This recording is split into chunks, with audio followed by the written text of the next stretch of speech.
Poštovani građani, želim vam dobroveče. Dobrodošli u emisiju Bez rezerve na Atlas televiziji. Kao što znate, riječ je o emisiji u kojoj otkrivamo građanski profil ličnosti na javnoj sceni. Nekada su naši gosti političari, nekad sportisti, nekad glumci, advokati i večeras mi je zaista zadovoljstvo da predstavim koleginicu, urednicu i novinarku Radio televizije Crne Gore, Biljanu Stanković. Dobroveče i dobrodošli. Dobroveče, hvala na pozivu i bolje vas sve našla. Ja praktikujem da negdje na samom početku malčice otvorimo neku priču i možda bi bilo interesantno jer smo prije samog početka emisije govorili da kažemo nečemu kako djelujete javno, kako djelujete privatno, ja vas to neću pitati, ali kako biste vi sami sebe opisali da posmatrate sebe samo na televiziji? Mislite kao novinara ili kao osobu? Kao osobu. Ali možete i kao novinara reći, ali mislim da to u ovom trenutku ne pričamo o nekim profesionalnim stvarima, ali možete jedno i drugo, naravno. Pa mislim da tu možda i nema baš neke prevelike razlike, da upravo ono što čovjek jeste i što nosi, ta njegova unutrašnjost, njegov karakter, njegov senzibilitet, privatno, ipak negdje mora se osjetiti i u onome što radi, u jednom dijelu naravno, a opet posao je nešto što je jedna drugačija vizura i to je ono što je na neki način određeno poslom, odnosno u mom slučaju emisijom koju radite. Tako da mislim da ozbiljnost emisije koju ja radim evo već 20, ne izvinjavam se, novinar sam 20 godina, a dnevnik recimo uređujem 14 godina, na neki način je i odredilo tu percepciju gledališta prema meni. Tako da možda ponekad bude malog iznenađenja kad ljudi i privatno vide da ipak nije sve tako ozbiljno ili kako ljudi kažu možda malo hladno i distancirano kao na ekranu. To je prosto emisija koja diktira i prosto traži tu vrstu ozbiljnosti. Privatno možda i nema baš toliko ozbiljnosti, naravno ima kada to situacija zahtijeva.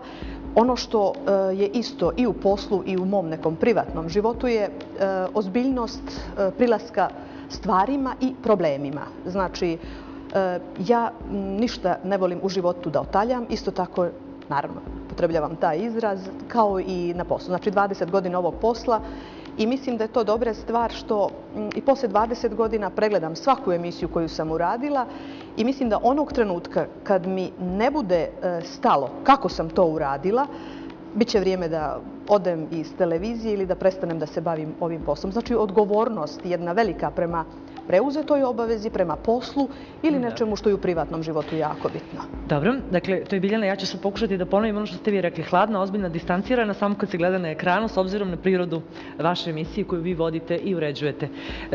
Još sam nešto htjela da vas pitam, ja sam stavila negdje u potpisu novinarka i odnosno urednica i novinarku Radio televizije Crne Gore. Je li vam smeta da bude novinarka urednice ili smatrate da bi trebalo stajati novinar i urednik? Ja se uvijek predstavljam sa novinar i kad bilo šta pišem ili potpisujem se i uvijek kažem novinar. Jer ja smatram da sam ja prevashodno novinar.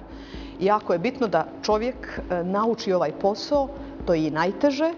I kad je čovjek novinar, on može biti i voditelj i urednik, a i ne mora na koncu. Znači, čekajte, samo mi recite zašto vam smeta da ste novinarka? Koji je to razlog? Nemam uopšte. Mislite zbog ove rodne senzibilnosti? Uopšte vas pitam da zašto je. Postoji li neki razlog da vam je ljepše da ste novinar nego novinarka? Ne, nemam, apsolutno. To je možda prosto onako stvar nekakvog odabira. Potpuno mi je svejedno da li će me neko osloviti sa novinarom ili novinarkom. Ali vam ipak više prije novinar, dobro? Potpuno mi je svejedno. Dobro, da sad ne pričamo i o rodno senzitivnom jeziku i nekim našim zadacima na putu ka Evropskoj uniji, između ostalog to nam je, da kažem, i zadatak. Ali možda još jedno pitanje za ovaj uvodni dio. Pitam zato što smo na prostorima Crne Gore i na ovim, da kažem, balkanskim prostorima gdje mogu da kažem da smo još uvijek patrijarhalno društvo i zato vam postavljam ovo pitanje. Da li, odnosno, možda bi ovako bilo bolje, da li vi primjećujete da u Crnoj Gori žene koje su na javnoj sceni, a koje, da kažem, nisu u cvijetu mladosti, doživljavaju neku vrstu diskriminacije ili makar ograničenja zbog fizičkog izgleda ili godina koje sa tim zajedno idu da napreduju dalje u karijeri? Ja mislim da je to sve stvarnog ličnog izbora, senzibiliteta i načina posmatranja stvari. Ako vi sebe posmatrate zastarjelim, starijim ili bilo kakvim, pretpostavljam da će vas i drugi tako posmatrati. Svako vrijeme ima neke svoje prednosti i mane. Sa 25 kad počinjete, imate polet, imate mladost, imate želju, ali nemate iskustvo, nemate znanje.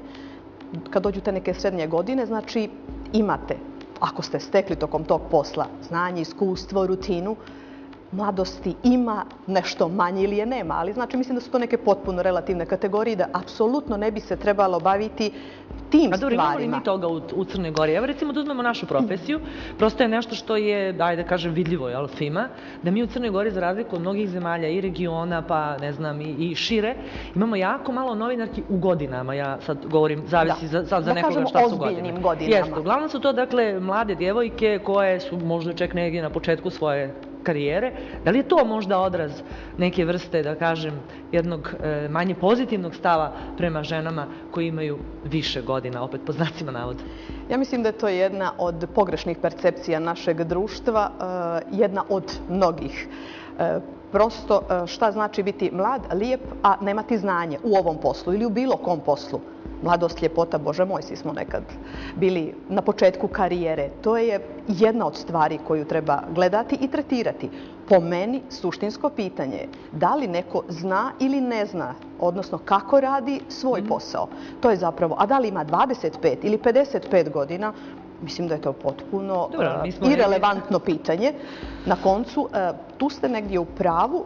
Možda se sad nešto malo previše to u Crnoj Gori forse, ali mislim da je to jedna od pogrešnih nekakvih naših percepcija i evroatlantskih integracija i već čega sve ne.